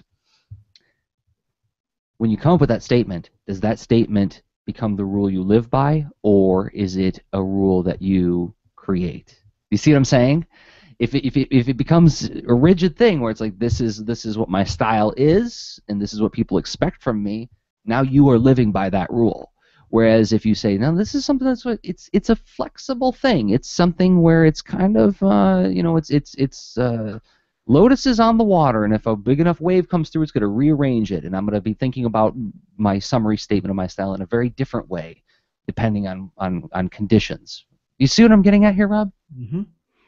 I ended up writing down 3 buckets to consider it, because I don't think it would necessarily influence like just one thing, saying like, oh yeah, well, I get a piece of advice and now I completely understand my purpose as an artist, or one client reacted to a sketch and now I'm like, oh, now it's all clear. But I think you could get a piece of something that you would place into one of these buckets that I'm trying them on for an exercise, but I think you could get something that resonates with your mission, like, oh yeah, that's why I do this. Or you might get something that resonates with your method. Totally, that's how I do this, right? Darn right, I use I step in ink with my foot and I drag it over a football field or whatever. Or that's let's see. So that's a little bit like why I do this, how I do this, and then the marketing would be the third bucket of like, oh, no, it's another aspect. It's how I present this. Anyway, so I get that this makes more sense. It's not changing fundamentally the nature of how I make something or why I do it, but I get that now I transmitted it clearly. Resonates with your mission, your method, or your marketing. That's good. You just make that up now? Yep. It's pretty good. This is inspiration from you guys, I'm just listening. No, it deserves to be smiled at. I like this thing. So like when you get that feedback from somebody and the feedback illuminates something for you, it's time to stop analytic eye again and say, is this resonating with my mission, my method, or my marketing? Did this give me clearer language for how to talk about myself to people? Did I respond with, oh, the way that's executed, I want to do more of that, right? That's helping me explain like the approach to the thing that I'm making, or is it whom I'm trying to serve through the thing? What's my mission? What service am I trying to provide to this work? What expression am I trying to make to this work? Am I responding to that in what I'm looking at, or what feedback I'm getting? That's good. Wait, and I forgot to say that's a theory I've been working on for a year, and I have a book coming out. I'm joking. Oh. Completely joking. No, seriously, I was right on the spot. No, Rachel, does that would that be of use? You close a deal on a contract and you walk away from it, and then are you would seeking that somehow help with your overall business plan, like how you're going to continue doing this, like thinking of like, oh wow, like that client really reacted to one of these 3 things, right? Mm-hmm. Mission, method, or marketing. Let me. I got some inside information on some of the gigs that Rachel's doing right now, and we're not going to talk about the client or what exactly you're doing for the client, but it's not necessarily your top choice in what you'd be doing creatively. No. Okay. So let's think about those 3 buckets in this thing that you're working on. And again, we're not going to talk about it in detail, but where is it not resonating with you? Let's think about mission, method, and marketing. Where does this gig unresonate? Probably the strongest would be marketing. It's like, it's good for me in the sense of like it is something that I need work on. So it's helping me grow. It's a challenge for my skill. But would I necessarily want to take a page of that and put it on my website like as the big banner and be like, hey, this is the thing that I did? No, probably not. Mm-hmm. It was in some sense, a practice run for me. Mm. But it definitely helped with my mission in the sense of like I figured out, or I'm figuring out as I do it, how to do all these things, and like I can add that onto my belt of things that I can do now. Yep. It helped with my method. I've developed your eye for certain aspects of visual storytelling has greatly improved through this job. And I can see that going from page like 23 back to page 1. I can see that difference. And it's kind of hard for me not to go back to the beginning of the book and be like, I'm gonna just change all this now. That's better. Hello, client. I'm redoing the first 15 pages. Yeah. By the way, hope you didn't like those, because I didn't, and they're gonna be changed. No, that's bad marketing for you. Whoops on the marketing, but probably.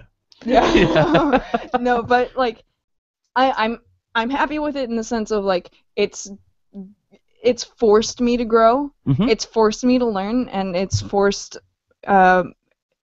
me to develop that method. And like I said, viewing page 1 versus page 15, I can definitely see the difference. I can see the growth, but it's not necessarily something that I want somebody to be like. I mean, it wouldn't be the first thing that I present to somebody as an example of my work. Mm-hmm. Just because my heart's not in it as much as it is in other work that I've done. It's work for hire. It right? is, yeah. I think that knowing what I know about what you're talking about, I think you accurately describe the situation where you can look at every job you do and find out which of those 3 buckets are being satisfied or resonated with. When I think of Captain Sirius and Supermaster Sentinels, it's like all 3 are getting hit for me, right? My mission, what's my mission? Make kids really happy with my stories, done my way, and then I get to do the story my way. Method, am I playing with interesting tools and exploring new ways to make comics, playing with interesting storytelling techniques? Yes, I get to do all those things. And then marketing, do I get to use this as a vehicle to promote myself as somebody who is an expert in this particular kind of comic storytelling? You bet, right? And I even get the photo evidence of these big assemblies I get to go to where 500 kids are all like being really happy with the book. So all 3 things get hit with that, right? And it helps me sell this idea of, the going definition I have for my style or voice right now is I draw really, really cute things in awesome action sequences. That's my favorite thing to do in the entire world. So give me money to do that, and I will do it very well for you, right? Yeah. Yeah.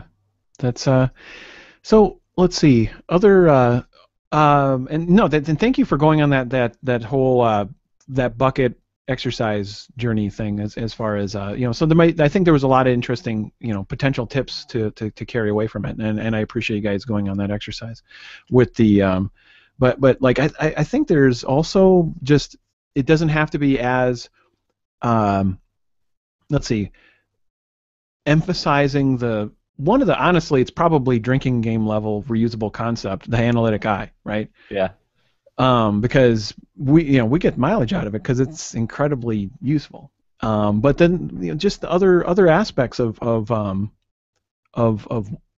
you actually, what's funny is you mentioned it in your evidence as far as marketing, Jersey. And I'm curious, Rachel, like, so what about tracking hits for things you publish on the web, right? And so like finding things that are resonating in that way, like, not that it's the be all end all of metrics, but let's say I totally do it. Okay.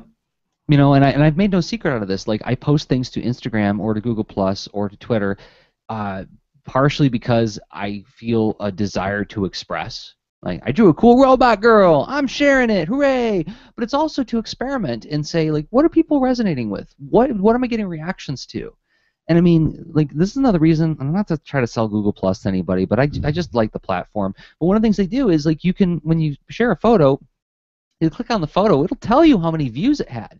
you don't have to measure just by how many +1s that I get. It'll say how many times this thing got seen by somebody. Actually, I didn't know that. Yeah. If you go to, like, when you share a photo on there publicly or otherwise, you go to that photo after the fact, click on it, it'll tell you how many times it got viewed, which is like really good information. That's cool. How many times then you've got like the metric of how many times did it get viewed versus how many times it got plus versus how many times that there was comments on it, you know. So you bet, yeah, setting myself experimentation sort of like, I don't want to say milestones. I'm not saying like if it doesn't get this many clicks, I'm not doing anything with it, but I'll go back and look through my Instagram feed and say, like, what things did people really react to, right? And while I'm not saying now I'm going to do that, but it's good information to have in exploring what I want to do next, right? Yeah, and no, that's interesting. Yeah, you named a bunch of interesting metrics and how they are distinct things to consider as far as the depths of involvement of someone in interacting with something you made, right? Views versus pluses versus comments. But by Rachel, the way, here's an experiment to try out. I just want this totally a side note, but I've noticed that if I post photos or any pictures or drawings that I do on Google Plus on Sunday nights, like if you post it at Sunday night at 11 o'clock, it gets a lot more traction than any other night of the week for me. That's one of the experiments I've been playing with as well. It's like I'll do like, oh, here's my Thursday morning sketch at Rue's Roast when I'm having coffee. And yeah, I get a little bit of traction. But then like I'll do something like Sunday night just before I fall asleep, and I'll post. And the next morning I get up and like, why did they have twice the interaction? Because they're all in denial that Monday is coming. I think it's also because Google Plus has like a large international audience too. So, but I don't know. You know, but that's just if somebody wants to play with that, let me know what your results are. So I'm sorry, Rob, I totally interrupted. No, that's another cool tip and something worth experimenting, right? Experimental tip. So Rachel, have you looked at your metrics for any of the things you post? Mostly on Tumblr. I think because that's where I do the most. Tumblr and Instagram. Yeah, I kind of experiment the same that you do, whether it's with the days of the week and like what times people like respond to best, but also like, I mean, the crowd always changes. So what does it's I guess the fact that I can get feedback off the internet and like off of complete strangers is like they like this because of this and this and this. That helped me a lot. Oh, are you getting comments on there? Occasionally. Yeah. I mean, like I got a lot for after posting Melvin. Like after posting the full book on there, I got a lot from that. Oh, good. It's still like my top post for Tumblr. Oh, good.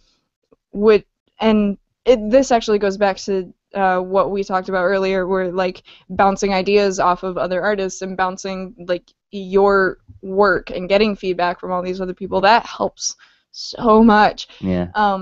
But man, being able to track like what people like and like that's so helpful. Yeah. And I mean, it might be incidental as far as influence on your style, you know, being our overall topic. But I am curious about that leading to like the next step, which would likely influence your style, which is like then, you know, getting clients from those kinds of posts where or portfolio online, what have you. And then, have you noticed any kind of thing that you are sharing that is gaining more conversations with potential clients than other things, or is all that one and the same? Or is everyone a potential client? Everybody with money is a potential client.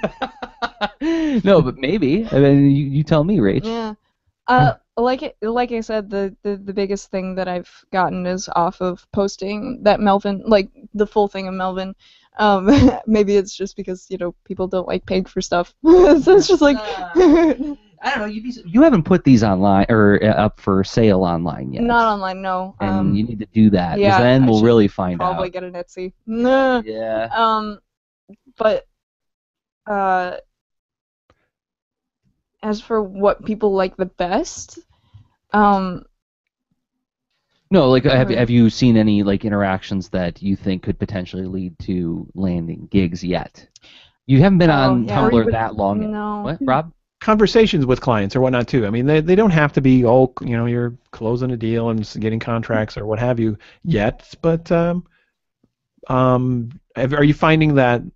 Well, it sounds like the Melvin post in particular is you know, an attention getter. I'm wondering, do you think you have like potential clients in some of that conversation going on?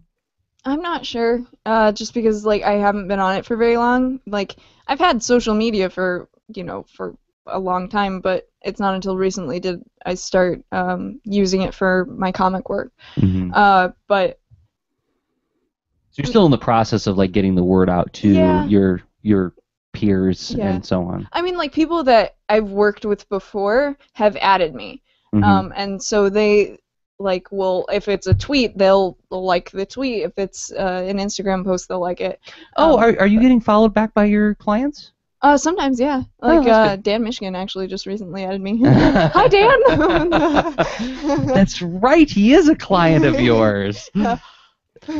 So yeah. Oh, that's good. Well, Yeah. and so, but you know, doing service to our overall topic, I don't mean to overly emphasize this kind of feedback, but you know, it's a kind of feedback informing like, well, what part of my style is resonating? What are people spending resources on, their time, their attention, and money, right? But then just to steer it back, I was, you know, curious also. It's been a while since we've talked about this, but I don't remember which Lean Into Art cast we talked about it, but during Lean Into Art Quest #2, Harvester of Borrow, Pull that up. we were exploring influences, and honestly, those in the service of things that are informing your art, pretty much in line with this topic of you know, what's your style. And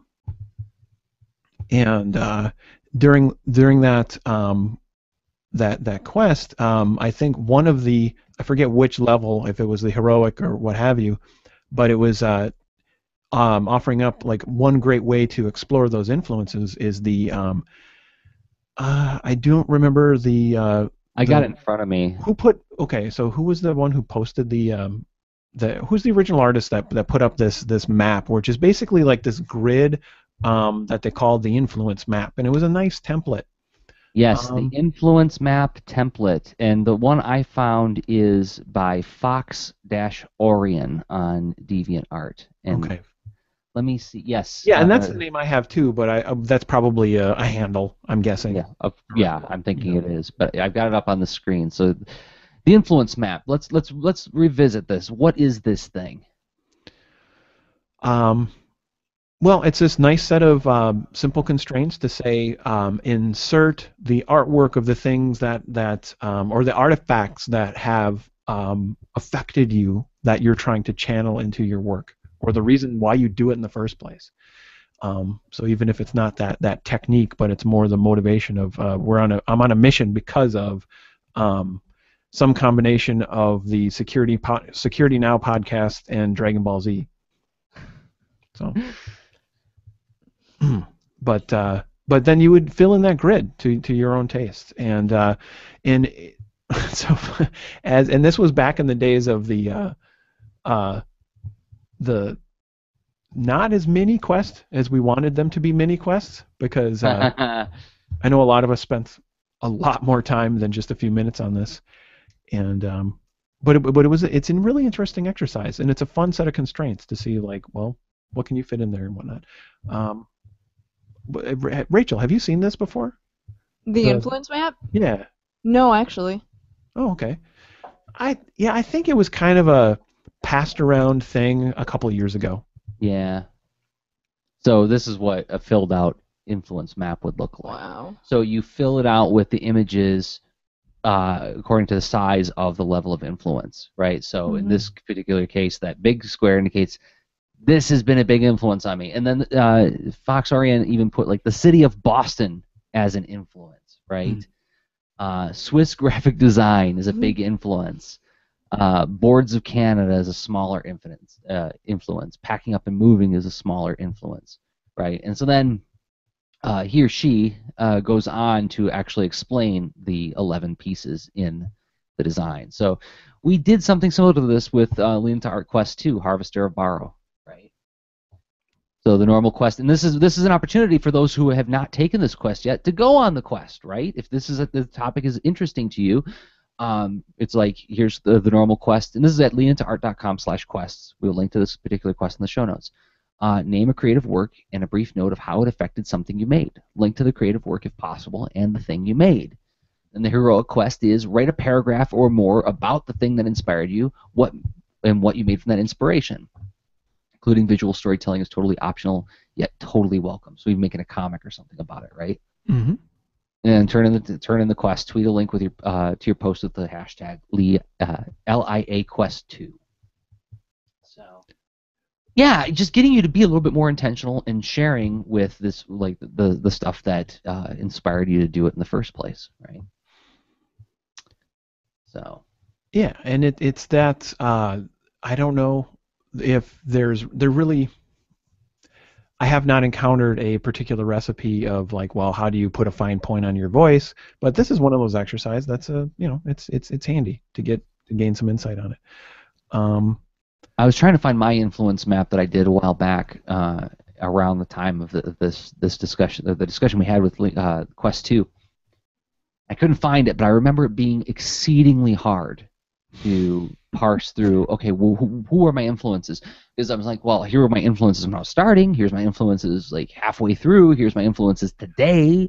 You know, the time factor was just a killer with this. Yeah. Can I guess that He-Man was there all the time? And was like the biggest square the whole time? Just He-Man. The grid. Yeah, it's just a poster of He-Man. There's a famous picture of He-Man winking at the camera, and yes, that was in there someplace. If I remember, yeah, I love He-Man, but no kidding. but yeah, I remember it was really hard, like the time factor, like figuring out like from all the different periods of my career. Like there was like a period where I was really into manga, and I still love manga, but like I was really into manga for a while, and then other times I was more into superheroes and so on. So maybe it would even be worth it to say like what I'd say if I did it again, I'd probably say like what are my influences right now? Who am I responding to the most right now? Yeah, that does help. What's funny is there's of course I did find D Jusan's post on this, but nope. I'm not doing well googling for either yours or my quest yet, but that's cool. We'll find him, put him in the show notes as examples.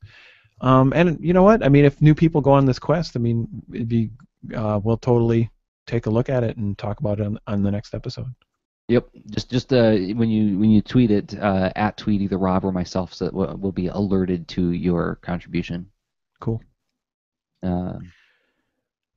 So another thing you put in here as a tip, and I think is a great one, it's a simple one, but it's a great one, is like set effort and workout goals. I keep coming back to this thing, like doing lots of mini comics and incorporating a daily warm-up sketch routine will give you a mounting pile of evidence of where you're going with your style, right?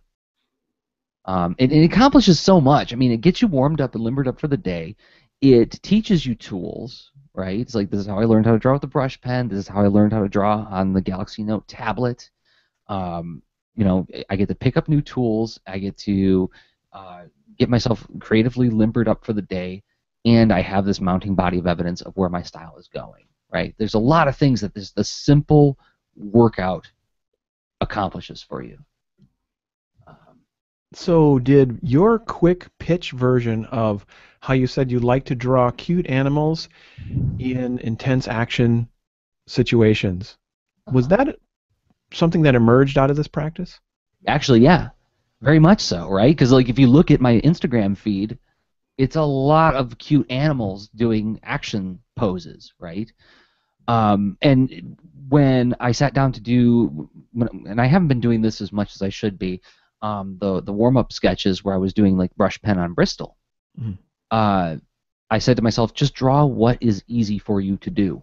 Like the battle I'm fighting here is learning the brush pen. It's not about finding the most amazing new pose or new composition in the entire world, right? And so when I had a big collection of those sketches laid out in front of me, I noticed a preponderance of certain things. There is people being twisted up in like dynamic poses, and there's debris, and there's usually some kind of laser beam coming into the shot. You and your debris. Yeah, Oh my gosh. Well, I mean, and there was my evidence of like, wow, I really like debris. And you don't notice that when you're doing it on a day-to-day basis, right? But when you lay it all out, you're like, whoa, there's a pattern here. And wow, you know, I tend to focus on and really enjoy a lot like cute things. When I redesigned the He-Man and the Masters of the Universe line for that big post I did a while back, I noticed that, boy, nobody looks really scary. Everybody is leaning more towards cute and approachable, even the bad guys, right? Mm-hmm. So yeah, you get evidence of these things, and that did lead me to, you know, it was about 2 years ago now, where I was like, you know, I used to think that I was the guy who did like Saturday morning 80s cartoons in comics form. But now I think I'm at this point where it's like, no, it's even simpler than that. I just like drawing cute things and awesome action sequences. When I'm doing that, that's where I'm at my most comfortable. So, yeah, just a simple workout. Again, you know, like the first 3 or 4, you don't notice anything, but then as you persist with it, you get like a lot of interesting feedback from your past self. So let's see. So, do you have to have only one style? How do you guys feel about that? Nonsense. Shenanigans. No. I mean, Did I just pull shenanigans? No. It depends on the artist. It totally depends on the artist. And I've had this discussion with Greg Schiegel, again, StuffSaidShow.com, amazing podcast, about how some artists can be, or, you know, maybe not can, but they wind up being journeyman artists, right? Where it's like, they could do work for hire, and like you needed a realistic style, done. You need it in a cartoony style, done. You need it in a neo-cubism style, done. I can do it. And then there's artists where they just draw a way, and then that becomes like their signature look. And it's and I think my suspicion is that the little bit of grass always greener thing when people say like one is better than the other, right? Because like, yeah, if you're a journeyman, you can do anything. You're ultimately marketable. Because whatever job somebody's got, you can accomplish it. And then the other person's got this succinct packaging of themselves, but that's the only thing they can do. So, you know, to use Rob Stenzinger language, there's trade-offs in that situation. But I don't feel like I have one particular, let me say this again. I don't have one aesthetic style, but I have a style. There's like an, as my buddy Hoover said to me, there's a jerseyness to my work. And that comes through what I gravitate towards, right? Are there cute things? Are they in dynamic action sequences? And that feels like something Jersey would do. Whether I'm doing it in brush pen, or whether I'm drawing it in Manga Studio, whether I'm drawing it on my tablet, whether it's just a doodle I do in Papyrus, or whether it's something I do in, you know, a more refined illustration, there's like a worldview and influence that comes through in the style. Did I answer it? You totally did. And I have a follow-up. And this is for both. So, like, so what aspect do you want to have the most recognition for in your style? Way to give me the hard one. Let's say aesthetic, topic, or medium, and why? Wow. And why? There's no right or wrong answer, but you got to tell me what you're thinking. Saying, "I don't know," just because it's not an answer. How many times have you heard me say that? Because it's fun. Because it's fun. I like it. Defeated on the why then. But yeah. What are your thoughts on that? Yeah, and you go any angle. It doesn't have to be those attributes, but what aspect of your style do you want to be most recognized? How did you break it down? What were the 3 buckets you did again? Medium, aesthetic, medium, and topic. Aesthetic, medium, and topic. And it's just again, just summarizing what you said. When you're essentially carrying forth your message across, you know, the tablet, digital tablet stuff that's like totally, digital artist workstation stuff that's completely natural, media based, what have you. So, but then there's unifying qualities to that, no matter the medium. So in other words, when you want to hear those words, where somebody comes up and says, like at a convention, and they're like, "Oh, I was reading this thing, and this was such a Rachel Polk thing that I found here. Nobody but Rachel Polk could do that." Do you want it to be because of the look of the material, whether it's comics or whether it's acting or whether it's like the medium, like the mode of expression, or the ideas that you put into it? Oh. And this isn't a hard and fast thing. It's just like in a general gut sense. What do you think is most important? Probably more on the more like reaction side. Like, what do you mean? Well, no, that. Like the acting? No. Brain working. Difficult. These are the moments we crave on the Lean Tard shows, and we're like, I don't know. Yeah. Exactly. Hunting for the hard questions. Yeah. I mean, I know that my style of artwork is always going to change. So. Ooh. But you want to be known. You want to be known for your art too, right? Yeah. Oh, definitely. So is it a balance of all three for you? Probably, yeah. Right now? Yeah. Oh, at least, yeah. Right now, I mean, who am I to say that it's going to change in a year or a couple months? Yeah. But right now, I'd say it's all three. I guess my biggest goal at the moment is make other people happy with my work. I want my work to make somebody feel happy and enjoy whatever it is that I've done. Which is strange for somebody with such a dark sense of humor, I know, but well, it proves that you're a human being and not a cardboard cutout, right? So, yeah. You weren't supposed to know that. But no, that's a really interesting question, because as I think about it, I'm finding that, like, it's not crucial to me that I ever hear the words, "Jersey, you draw so good." Like, that is, like, it makes me feel good when somebody says that, but it's not what you strive for. It's not it's not top of my list, right? Yeah. It's like being told that, like, I don't. I'm trying to find. You have good hygiene. Yeah. It's like, boy, I hope. But it's way more than beyond that, right? I mean, that's sure.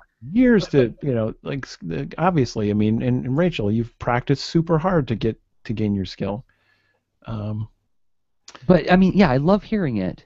But what's more important to me is that somebody, like, one of the best things I ever heard in my life was when somebody said, "Oh my gosh, I had a dream about your characters last night." Like, I was having a conversation with one of your characters. And I was like, "Oh my gosh, you're thinking about my characters all the time, right?" That is immensely rewarding. And the dream they had was not creepy, by the way. Before anybody says that, no, it was just them just like having a conversation with one of my characters because they like my book so much. I was getting chased by Jared. Yeah, no. It was horrible. Yeah, I was caressing Orange Guy and running my fingers through his hair. No, nothing like that.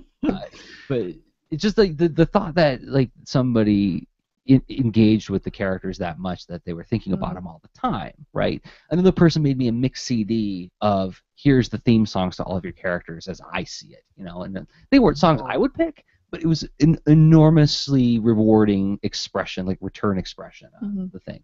So, like, what's more interesting and rewarding to me personally, if I were to have to rate them, is ideas.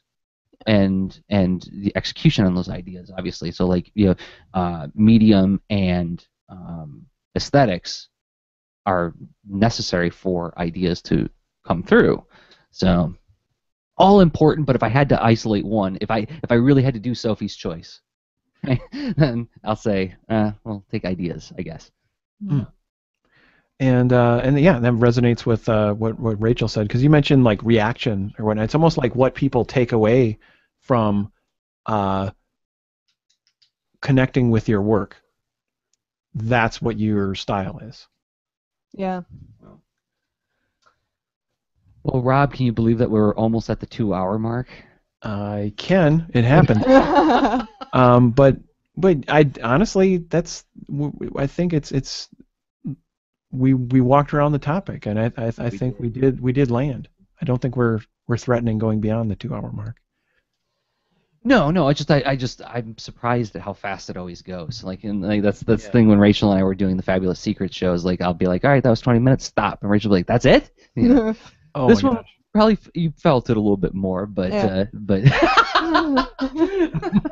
Listening to you talking for 2 hours.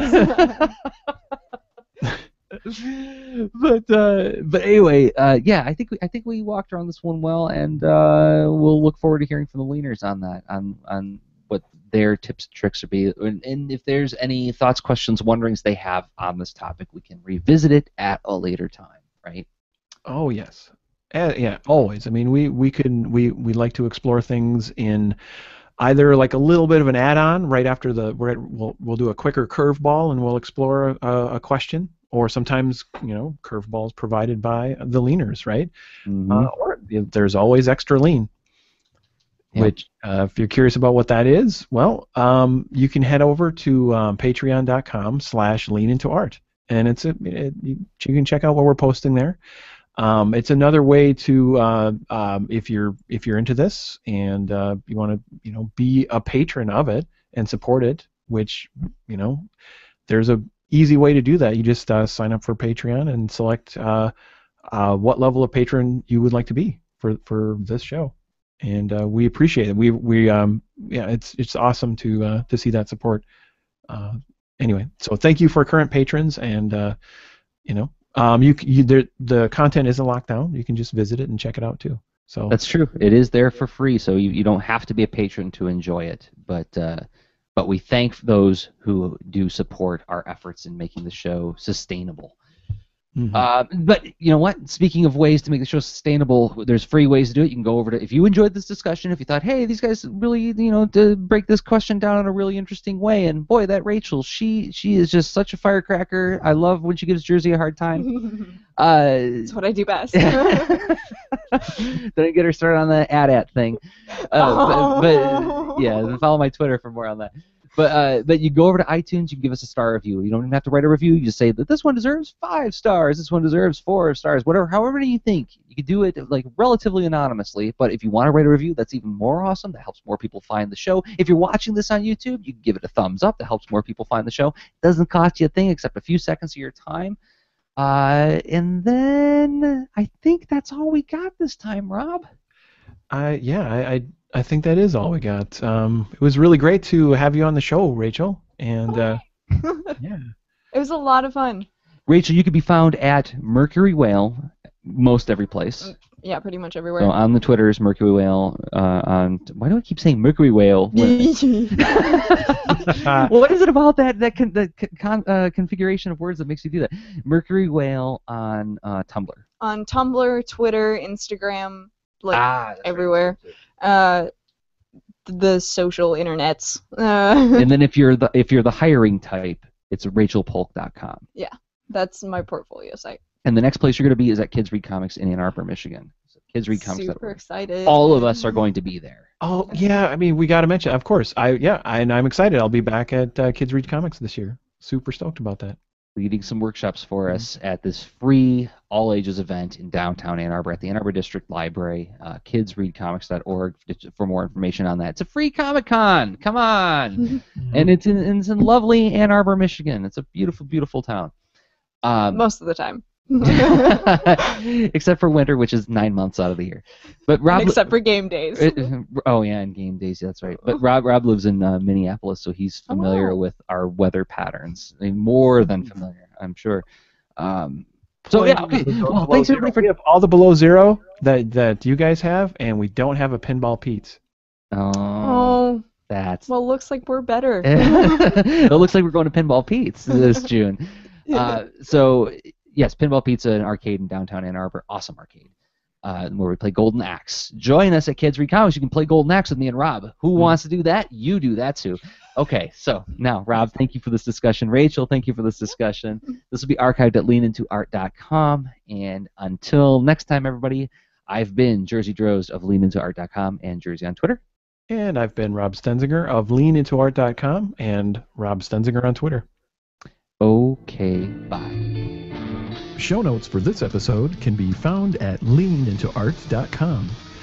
You can also follow us on Twitter at the user leanintoart, and you can reach us via email at leanintoart@gmail.com. And remember, leaners aren't wieners. Thanks for listening.